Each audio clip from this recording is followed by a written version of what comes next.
Good day, everyone, and welcome to the Young Leading Leadership edition for this year. So this year we're going to be dealing with the young leading. So this just has to be young people taking their place in leadership. Okay, so we're going to be talking about women challenging the stereotype. I don't know, but I made some research and I discovered that one of the means in which a nation can actually develop itself is through empowering women. And I believe if women can find and develop themselves, they can as well understand their role and make impact there too. So we're going to be having Miss Runke Ade Banjo. She's the founder of Story Before Glory.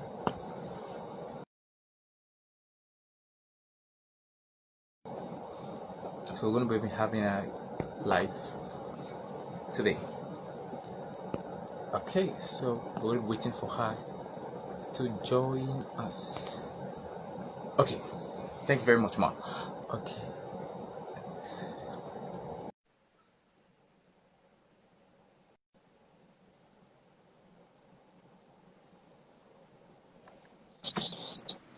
Good day, Ma. Good evening, Ma. How are you? Good evening, Ma. How are you? I'm doing great, Ma. Thanks very much for accepting my invitation, Ma. Thanks very, very much, Ma. Thanks so very much. Thanks so much. Okay, Ma. So it's like a tradition. We first of all introduce you, and then the floor is going to be yours, Ma. Okay. So I'm going to do the profile. Okay, Miss Ronke Adebajo is a lover of God, a wife, and mother of two blessed children. She's the founder and host of the UK-based TV series called Story Before Glory. The series aims to glorify God, inspire men, and win souls. She's a trained IT consultant and a trainer of over 17 years, a mentor and a counselor. She has a passion for young adults and also on a mission to empower them for kingdom exploit. That is our speaker for today. Thanks very much. You're welcome. Thank you. Very cool. Okay. The floor is yours, Ma. Okay, thank you. It's a great pleasure to be here. I think it's an honor. I just see my husband just joined, so he gives me a thumbs up.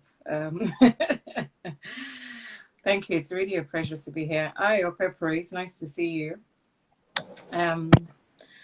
So before I even start saying anything, I definitely must commend you, Miracle.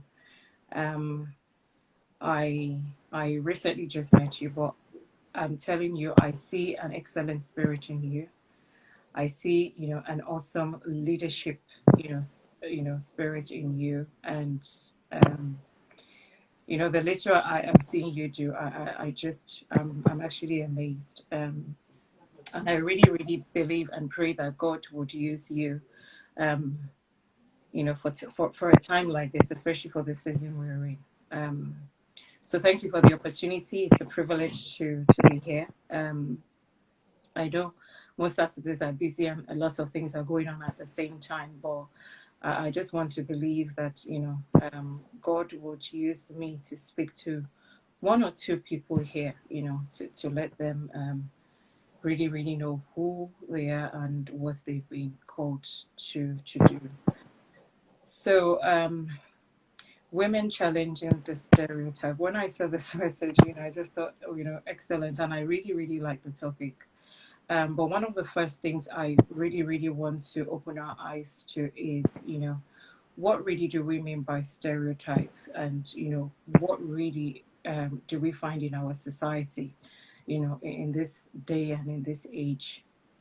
So I went and searched really, obviously, I know that stereotype means, when you generalize, but I was also curious to actually think what really is the definition of the, stereotyping people or, generally. So it said it's over generalized belief about a particular category of people, I also read, I said that it's an exception that people might have, or an expectation rather of people might have about a particular group.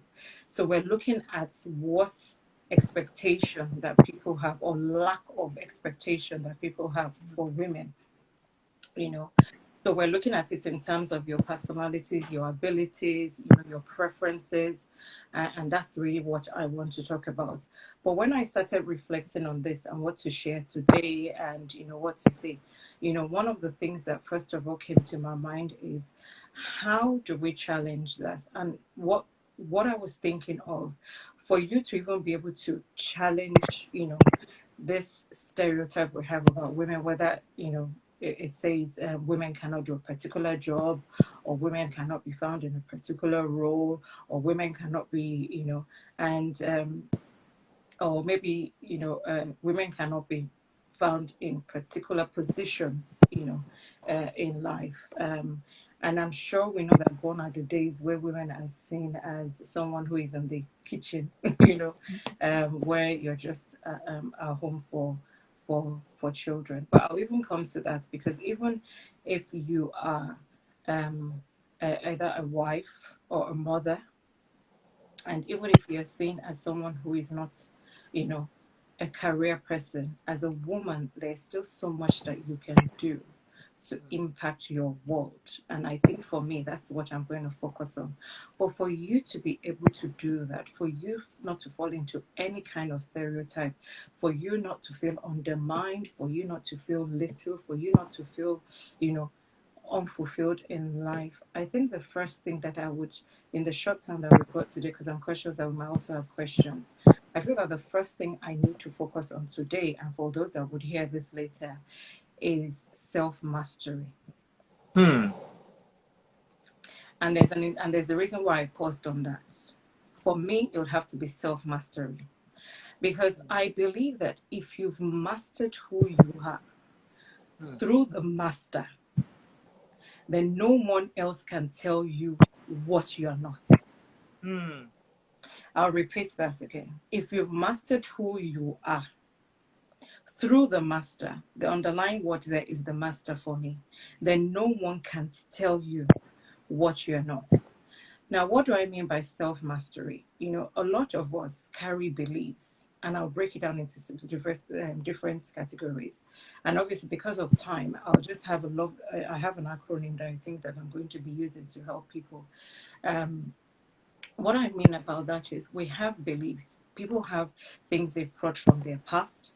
People have things that they've been told, and those are the external factors. So you've got you, who is me. But I have a lot of external factors, and that's where the stereotype comes, that keeps telling me things about myself. Because there is the you, and there are the external factors that people think that define them. Nobody is supposed to be defining you. Hmm. No one should define you for you. I am the only one that should be defining myself. And I'm defining myself based on what the master has told me about myself. The only place I can find where the master has told me about myself is in the book of the master, the one that created me. So before I can even begin to think about whether I am a leader, who I am, or whatever, I need to know who I am. The only place I will find who I am is with my master. My master is the one that made me, the creator. So if I'm looking at anybody else to define myself, then I'm in trouble, because they will define me by their perspective of me. And that cannot be right. Hmm. They would define me by their perspective of me, not by what the master says. And when I mentor young women, like I said earlier, I do have a passion for young people. When I mentor young women, and even some young men, that is where we start. Before I do anything with them, we first of all deal with their self-mastery. We first of all deal with who they are. We first of all deal with, okay, let's go back. What does the master say about you? What has been told about you? Irrespective of whatever it is you're bringing from the past, irrespective of whatever it is that you've been told, whether you're a wife, a mother, a woman, a daughter, whatever, what does the master say about you? Anything outside of that is irrelevant. Romans 12:2. Obviously, there's no way we can talk. I'm a Christian, and and that's why in the first statement, I would always say, you know, I'm a lover of, I'm a lover of God, because there's nowhere else that we can go if we don't get the basics right. And Romans 12:2 is one that I would really like for us to go and focus on and meditate on, And it first of all talks about, people recite that Romans 12:2 of the top and real on it, and really what Romans 12:2 is really trying to educate us is about our mindset, really. So that tells me that everybody throwing the word mindset around now, mindset has been around from the beginning began. It was Jesus and the disciples that talked about mindset. He said, and he said, go and renew your mind, because that's basically what Romans 12:2 is telling. It tells you, do not be conformed to what you hear in this world. Do not, be conformed to where you hear. Go and renew your mind, because when we're born in sin and all that, but go and renew your mind. Go and renew whatever it is that you've been taught. And, just to go quickly, I think because obviously I'm conscious of time. The kingdom mindset is very important. But if you don't have a kingdom mindset, if you do not have a kingdom mindset, kings will be down. Wow. Because you are born as a king, because your father is a king. So when we do not have kingdom mindset, that is why you see that kings are down. So people that are supposed to be kings are not taking their rightful places because they do not have a kingdom mindset. They have a king down mindset. So that's another one I'll leave with us. Now, when I just begin to, there's a little acronym I'll put together. People usually ask me, oh, how do you get into TV, and how did you get into doing what you are? It's because I had a kingdom mindset, not a king down mindset. Simply because I had been told that you can't get into TV unless you have this amount of money. You need thousands of money. But I know that that is not what I've been told. And this is why I'm talking about what people tell us, what our mindset are, and what we believe that we're being told, as kingdom people, not to listen to others. So it's not a king down situation. I had so much negative, oh, you need all that money. To cut the long story short, I did not get into TV with 1/10 of the money that I was told. So if I did not have my kingdom mindset, if I was reflecting on people's king down mindset, I would not be where I am. So that's one thing. Also, I'm just going to use this to bring together all that I'll be sharing today. And I want us to hold to each of these acronyms that I'm going to be used. So I usually have H, and the first one for my H means hold people dear to your heart. While in our work of you trying to be who the master has called you to be, the master is about the kingdom of the heart. If you truly, truly go and look at what it is that God is trying to do with us, it is about the matters of the heart. It talks about renewing your mind. It talks about, as a man thinketh in his heart, so he is. It's all about your heart. What is happening with the state of your heart? That defines who you are. So I'll start with H. Hold people dear to your heart. The reason why we have a lot of strife, why we have a lot of enemy, why we have a lot of struggle in life is because of our heart. We're not holding people. We're not thinking about people positively. We're not thinking of how do I connect my heart with your heart. Miracle, since I've met you, it's been a short period, but I know that there's been a connection of the heart. What am I talking about? My heart has to be pure to yours. Your heart has to be pure with me. I am telling you, if we can live on those principles, the world will be a better place to live. It's because people's hearts are not genuine to each other. That is why there is a lot of bitterness. There is a lot of hatred. And for me, when I connect with you, the first thing I do is I don't connect with you on a superficial level. I connect with your heart. If I see that our hearts connect together, then we can do marvelous things together.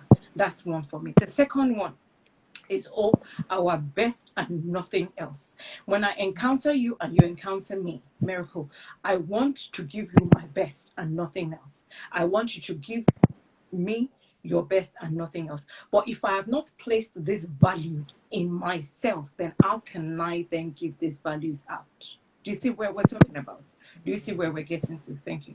So the next one is L, learn to unlearn. You see, remember I talked about beliefs before. So we all have a mindset, that we've brought up from when we were young, or what we've been told, or where we've been, or about our experiences. So when I'm working with you, the first thing I want to do is, where are you coming from? Because there's no point going anywhere if we do not know where you're coming from. We are piling onions, and when you begin to pile something on something, have you seen a rotten onion before? At times, a rotten onion does not get spoiled from the outside; it gets spoiled from the inside. So until you begin to peel the layers to see what is inside that is smelling, then you are not getting to the crux of the matter. Do you understand what I'm saying to you? Okay. So when I'm dealing with you, I come. Let us unlearn some things. What are the negative things that you've been told about yourself? What are the limiting beliefs that you have about yourself? We need to get rid of those first of all before you can go anywhere. And you know what? Immediately you unravel that in young women, they become like a flower. They become beautiful because you've dealt with those negative vibes, those limiting beliefs. So we uproot that. So there are some things we need to unlearn. Why? Yield to all that is excellent. You see, when you are a child of the master, our God is a God of excellence. You need to yield to excellence. For the current production that we're doing with Story Before Glory, the first feedback I always get is excellent production, excellent studio, excellent this. When I do training or the venue, I do not look for nonsense venue. Even if it's training for 5 people, even if it's training for 10 people. You know what? Because I do not know who or where I am going to go. Do you understand? I don't know who is going to see my TV production. And excellence does not mean money. Excellence means finding the right people. And remember, I started off by saying that it's a heart thing. When you find the right people, when you tell them your vision, they connect with you from a place of the heart. Once they've connected with you from the place of the heart, excellence begins to manifest. And that is what it's about. Excellence is not about spending a lot of money. When I deliver training session, I look for a nice hotel. You'll be amazed. Even in the UK here, there are hotels that will give you, there's a Marriott that I used to use. It's only £100 a day. I did not have to go and look for a Marriott of 500. I laid the thing down, and even the people that are coming for my training, once they get into the environment, they're like, whoa, this is a nice environment. It's just having a spirit of excellence. And you know what? Even the Bible talks about it. Daniel had the spirit of excellence. And that's another thing about Christians and about us. It's not about reading the Bible and leaving the words of the Bible in the Bible. It is experiential learning. You practice what you read. That's what I believe. As a Christian, I do not believe that the Bible is a book where I read and I leave it there. No, I am supposed to practice. It is experientially living the Bible. If my God is a God of excellence, so that means when people see me, I carry my God. So excellence must exude and come out of me so that people know that I serve a God of excellence. And in my doing so, I'm glorifying Him. And there's no way I can glorify Him that I will not be glorified. It's impossible. It is impossible. It is a synergy. It works. I've seen it work. Speak the truth always. That is my next one. When I do mentoring, I'm real. I am open. I am true. There is no point. We cannot go anywhere if we're not being real with ourselves. There is no point. Authenticity is key. And because I do that, I get a lot of feedback that, Auntie, you are so real. Or my mentor, you're so real. That is what's about. People are tired of lies. If you're mentoring someone and you know that there's a particular aspect that you yourself are struggling with, be real with them. So they'll know that it is not smooth sailing all the time. And that is how life is. Life is up and down. And I learned that from my mentor too. He's very real. He's very down to earth. And that is how they both are. Authenticity is so key. And you know what? The generation we're dealing with now, the generation, your generation, the young, they don't want people that will lie to them. They don't want people that would paint a face. While, tell them as it is and let them deal with it together. I love your generation. I'm being very true. Perception. Perception is yours, not mine. Perception is yours, not mine. I have a perception of something. You have a perception of something. So don't come and then, don't come and stifle me. Listen to the way I say it. When I say, there's so many analogies. You've seen the analogy of the cup of water. Some people will see that cup of water as half empty. Some people will see it as half full. That is their perception. What you're supposed to do as a leader, because you know yourself and you want to challenge every stereotype, is to see things as your perception. Listen to other people's perception and look for a balance. I inspire, not expire. Inspire in life, not expire. That is the key word. I say to myself, if you look at this, whenever I send an email out, I have an acronym at the bottom, and I'll come to that. That's one of the other ones. I always think to myself, whatever I'm doing, will it inspire someone? Will it impact someone? Would it make a difference in someone's life? Like this show now, when you asked me, the first thing I said to myself, again, looking at my values as a person, because I have done self-mastery. Remember, this is where we're going through. Because for you to break any form of stereotype, you need to know who you are. You need to have your own values and walk by your values. Someone said to me one time that whenever they go for interview, especially here in the UK, that they're always thinking about their color. And I'm thinking, sorry, it doesn't even cross my mind. When I'm going for an interview, I'm going to deal with that interview. I'm going to get a job. My color is not an hindrance because I know who I am and whose I am. Remember. Because remember, I said I have a connection with the master. So that is not an issue for me. I don't think about it. Next one is R, reign and rule. If I have a kingdom mindset, I'm on earth to reign and I'm on earth to rule. So I know. So wherever it is that I go with the perception that I'm going there to reign, I'm going there to rule. I'm going there to make a difference. I'm going there to rule because I've been authorized to rule my world. So if I'm in TV, I want to be the best because I want to reign. If I'm in training, I want to be the best because you understand. So I'm going into everything with that kind of mindset. It might take. I was listening to someone and she said, I've never forgotten that word. She had started a coaching session. She had started being on. She's one of the first few women that came online on the platform, coming even before Instagram and everything. She shared she had been doing the same thing year 1, year 2, year 3, and she wasn't really getting responses. But year 4 was where the change came. So you never know when the change came, but keep doing what you're doing. Keep doing what you're doing, believing and also praying. I is impact. Impact as you are impacted. We're not supposed to be a container, we're supposed to be a funnel. So if I'm being impacted by someone, I have the responsibility to impact other people. For years, I would put on my signature, I'm an impact maker. I've been doing this for years. But slowly, when I'm sending emails or when I'm receiving emails, I did not realize that those words were forming in my life. Those words were shaping my life. Those words were, shaping my destiny. So words are very powerful. So make sure you impact as you are impacted. Don't leave it on yourself. Be a funnel, channel. Don't be a container. Let it flow. And the final one is T. Teach others the good you are taught. And I'm sure we know that that's also biblical. Teach others the good that you are taught. So whatever it is that you've learned, whatever it is that you've been taught, look for others that you can teach. Look for others that you can impact. Look for others that, you can take what you've learned to also help other people to develop, other people to learn, and other people to grow. Now, I want to stop there because I know that you said you wanted time for questions. Even if we haven't had any questions, we've only got about 5 minutes left. So I'm conscious of time. But that would be my message to any young person, will be for you to challenge the stereotype. Start first with yourself and with your values, with what you know.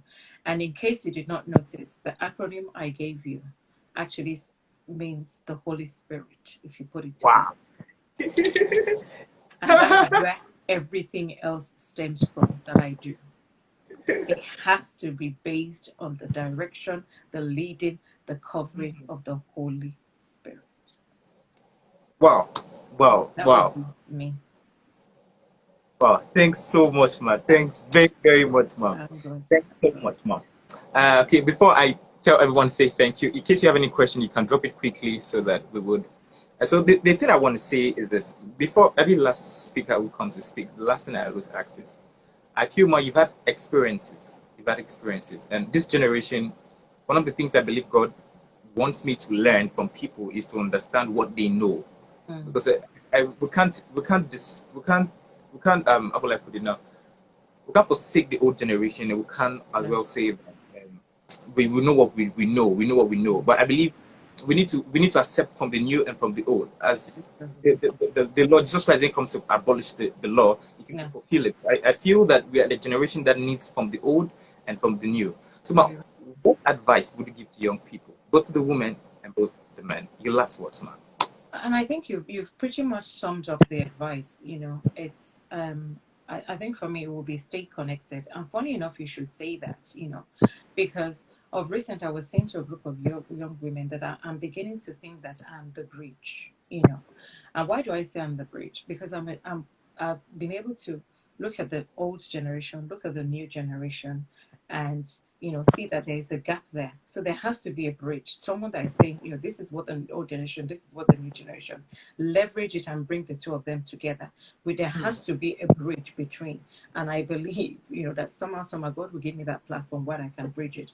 But you know what I'll say to them, to the young women, you know, there's a saying that says, um, I'm trying to remember. But keep the old, make new friends, but keep the old, because one is silver and one is gold. Make new friends, but keep the old, because one is silver and one is old. Make new friends with your own group, but look for old, wise women. Even the Bible says, let the older women teach the younger women. There is something about, like you said, the older women that money cannot buy. Hmm. What you will learn from them, you know.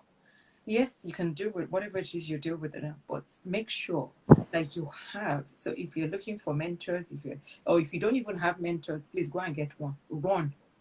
Hmm. Run and get an older mentor so that you can learn from them. And that's why I said, make new friends. So whatever friends you got, keep the old. So make sure you have friends in those two spheres. Friends that are older, friends that are younger, and then you'll be able to bridge the gap. Wow. Thank you. Thanks very much, ma. Thanks so much. It's a Um, great privilege. I don't know. okay. It's very short, but very hard.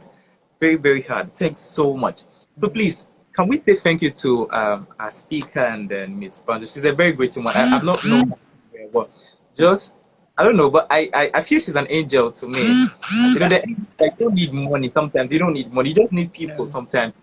I know she's an Mm. angel to me. I think. Mm. So please say thank you very much to her. Let's say a baby I'm thank good. you. I'm good. I'm good. I'm good. I'm good. Thank you so much. I'm good. So no question. Okay.